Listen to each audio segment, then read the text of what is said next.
Medical दोस्त channel को subscribe करिए और साथ में ही बेल आइकन को भी प्रेस करिए ताकि आपको सबसे पहले नोटिफिकेशन मुफ्त में मिल सके।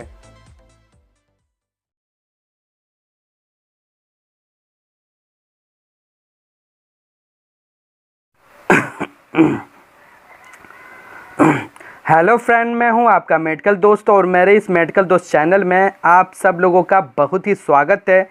आज हम MPXCV किट DT टैबलेट के बारे में बात करेंगे। अगर इस MPX और CV किट DT टैबलेट के बारे में टोटल जानकारी चाहते हैं तो प्लीज़ वीडियो पे लास्ट तक बने रहें। अगर वीडियो अच्छा लगे तो लाइक करिए, शेयर करिए और प्लीज़ मेरे चैनल को सब्सक्राइब करिए। चलिए वीडियो को स्टार्ट करते हैं। जैसे कि सामने आपको ये छोटा सा कार्टन दिख रहा है जो कि MPXCV किट टैबलेट है और ये आपको 10 टैबलेट के स्ट्रिप में अवेलेबल मिल जाएगा मार्केट में किसी भी मेडिकल स्टोर या केमिस्ट शॉप पे। ये देखिए इस तरह के स्ट्रिप में आता है और ये किड टैबलेट है, यानी कि पेडियाट्रिक टैबलेट है। ओनली छोटे बच्चों में ही ये चलता है। और इसके कंपनी पे हम नज़र डालेंगे। इसकी जो कंपनी है हीट्रो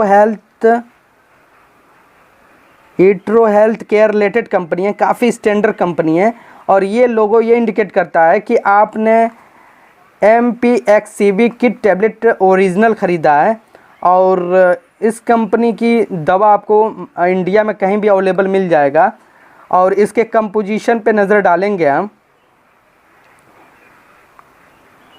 इसके कंपोजिशन जो है एमॉक्सिसिलिन 200 mg दिया हुआ है, कैल्वेनिक एसिड 28.5 mg दिया हुआ है, यानी कि मुख्यतः ये 2 साल्टों से मिलकर बना हुआ है। चलिए इसके यूज़ जानते हैं। पहले जानेंगे ये किन बच्चों में हम दे सकते हैं। देखिए ये DT टैबलेट है और साथ में किड भी लिखा है, यानी कि ये पेडियाट्रिक टैबलेट हो गया। हमारे घरों में जो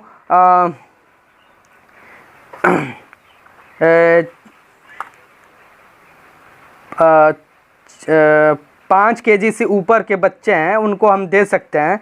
और सबसे बड़ी बेनिफिट ये है कि ये इसका सिरप फॉर्म में भी ये मिल जाएगा। लेकिन अगर हम टेबलेट यूज़ करते हैं तो सिरप से कई गुना सस्ता पड़ेगा। जैसे कि इसका हम सिरप लें जो कि 30 ml का सिरप हमको मिलेगा जो कि मात्र 50 से 55 रुपये का पड़ेगा, जबकि हम टेबलेट ख़रीद रहे हैं तो मात्र हमको 10 गोली सिर्फ 20 या 25 रुपये या 30 रुपये में मिल जाएगा। तो यानी कि जो टेबलेट होता है सिरप से काफ़ी सस्ता होता है और काफ़ी हमारे पैसे भी बचा सकते हैं। और कुछ बच्चों में ये देखा गया है कि वो अक्सर उन्हें सिरप नहीं पसंद होता, वो टेबलेट खाना चाहते हैं, तो उन्हें टेबलेट हम दे सकते हैं। फ़िलहाल जो बच्चे मैंने बताया कि 5 महीने से ऊपर हैं वो तो टेबलेट खाएंगे नहीं, उन्हें घोल के हम पिला सकते हैं या इसका सिरप भी ले सकते हैं। चलिए इसके यूज़ के बारे में जानते हैं। इसका यूज़ जो है बहुत ही अच्छी जगहों पे यूज़ किया जाता है। जैसे कि अगर कोई भी इन्फेक्शन हो जाए, जैसे कि बैक्टीरियल इन्फेक्शन है। एंटीबायोटिक का काम कब होता है? जब बैक्टीरियल इन्फेक्शन वगैरह होता है तो हम उन कंडीशन में यूज़ कर सकते हैं। अगर नॉन बैक्टीरियल इन्फेक्शन है तो अगर आप एंटीबायोटिक का यूज़ कर रहे हैं, जैसे कि कुछ एंटीबायोटिक आती हैं जो सिर्फ बैक्टीरियल इन्फेक्शन में यूज़ होता है, नॉन बैक्टीरियल इन्फेक्शन में यूज़ नहीं होगा, तो उन कंडीशन में ये एंटीबायोटिक बेकार होता है, काम नहीं करेगा। चलिए इसके यूज़ जानते हैं। अब जैसे कि इसका यूज़ है RTI इन्फेक्शन, यानी कि रेस्पिरेटरी ट्रैक इन्फेक्शन हम इसे बोल सकते हैं। और हिंदी में श्वास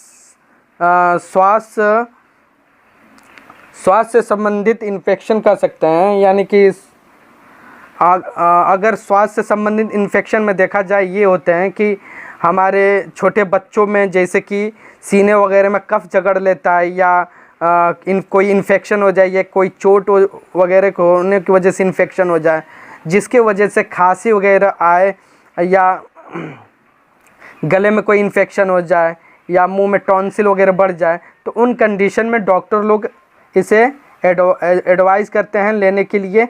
और UTI इन्फेक्शन यानी कि यूरिन ट्रैक इन्फेक्शन, यानी कि मूत्र संबंधित संक्रमण ये होता है। अगर हमारे छोटे बच्चों में, जैसे कि मैंने बताया कि ये 5 महीने से लेकर हम इसको 3 या 4 साल तक के बच्चों को दे सकते हैं। यूटीआई इन्फेक्शन यानी कि यूरिन ट्रैक इन्फेक्शन जिसे कहा जाता है।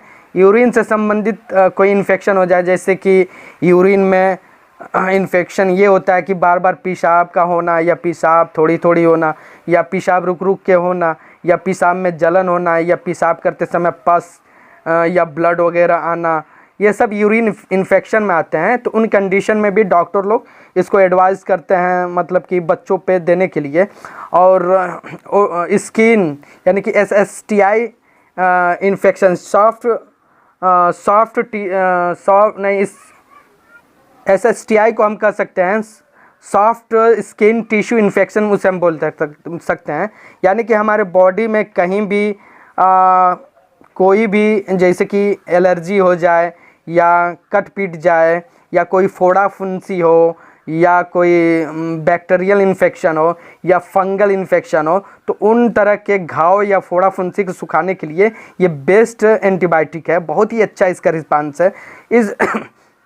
इस एंटीबायोटिक पे मैं अपना एक अनुभव आप लोगों से शेयर करना चाहूँगा कि जो एमॉक्सिलिन और पोटेशियम कार्बोनेट टेबलेट आते हैं, ये एडल्ट के लिए भी मिलते हैं। और इसका मेरा जो अनुभव है, ये खांसी में बहुत ज़्यादा, अगर आपको खांसी आती हो तो उन कंडीशन में अगर इसको हम 2-4 खुराक लें तो बिल्कुल खांसी हमारी सही हो जाती है। किसी कफ सिरप के साथ लेना पड़ेगा खांसी अगर आ रही है, या हमें कोई स्किन जैसे कि चोट वगैरह लग जाए, कोई एक्सीडेंट वगैरह हो जाए, या कोई बड़ा सा बड़ा फोड़ा फुंसी हो जाए, या किसी तरह का घाव हो, उसके सुखाने में एक्सीलेंट रोल है। यानी कि 2 तरह के मैंने बताया कि खांसी में या किसी घाव को सुखाने में मैंने आज तक देखा है बहुत ही इसका अच्छा रिस्पांस है। जैसे कि हम स्किन से संबंधित प्रॉब्लम पे बात कर रहे थे, यानी कि स्किन से संबंधित अगर कोई भी प्रॉब्लम हो, घाव हो, फोड़ा हो, या फुंसी हो, या कोई दाने हो, या एलर्जी हो, या अदर कोई प्रॉब्लम हो, तो इसको हम यूज़ कर सकते हैं। और ओटिटियाइज मीडिया पे गौर हम करेंगे। यानी कि ओटिटियाइज मीडिया ये है कि कान में इन्फेक्शन हो जाता है, जिसकी वजह से हमारे कान में फोड़ा या फुंसी हो सकता है, या कान से पानी आना, या कान से मवाद आना, या कान में दर्द होना। तो उन कंडीशन में उस घाव को सुखाने के लिए, यानी कि उस इन्फेक्शन को दूर करने के लिए डॉक्टर लोग इस टेबलेट का प्रिस्क्रिप्शन करते हैं, और बहुत ही एक्सीलेंट रिज़ल्ट है। यानी कि इस तरह के इन्फेक्शन में हम इसका इस्तेमाल कर सकते हैं। और भी इसका हम बताएंगे। जैसे कि आपके बेबी को, मैंने कहा कि 5 साल से ऊपर के 5 महीने से ऊपर के बच्चों को 5 महीने से ऊपर और 4 साल से नीचे के बच्चों को दे सकते हैं, क्योंकि इसमें देखिए एमॉक्सिलिन जो 200 mg दिया हुआ है, कार्बोनेटिक एसिड 28 mg दिया हुआ है। यानी कि ये पीडियाट्रिक टेबलेट है, किड टेबलेट है। यानी कि अगर आपके छोटे बेबी को कहीं भी कट पीट जाए, या कोई भी फोड़ा फुंसी हो, या आपके बच्चे को कोई ऑपरेशन वगैरह हुआ हो जिसके घाव नहीं सूख रहे हो, तो उन कंडीशन में भी डॉक्टर लोग बहुत ज़्यादा इसको प्रिस्क्राइब करते हैं, और बहुत ही अच्छा रिज़ल्ट है। अगर इस MPX सिविक किट टेबलेट के बारे में टोटल जानकारी चाहते हैं तो प्लीज़ हमारे बॉक्स में कमेंट करें। और एक बात बता दें कि ये DT टेबलेट का मतलब ये हुआ, डिस्पर्सिबल टेबलेट का मतलब ये हुआ कि इस टेबलेट को घोलने के बाद ये बिल्कुल सिरप बेस बन जाएगा, और बिल्कुल सिरप की तरह हो जाएगा, और बच्चे आसानी से पी लेते हैं। टेस्ट भी काफ़ी अच्छा होगा, जबकि डिस्पर्सिबल टेबलेट है इसलिए इसका टेस्ट भी अच्छा होगा। चलिए, वीडियो कैसा लगा, वीडियो को कमेंट में मतलब वीडियो के कमेंट में ज़रूर बताएं वीडियो के आपको पसंद आया कि नहीं आया। और वीडियो देखने के लिए धन्यवाद।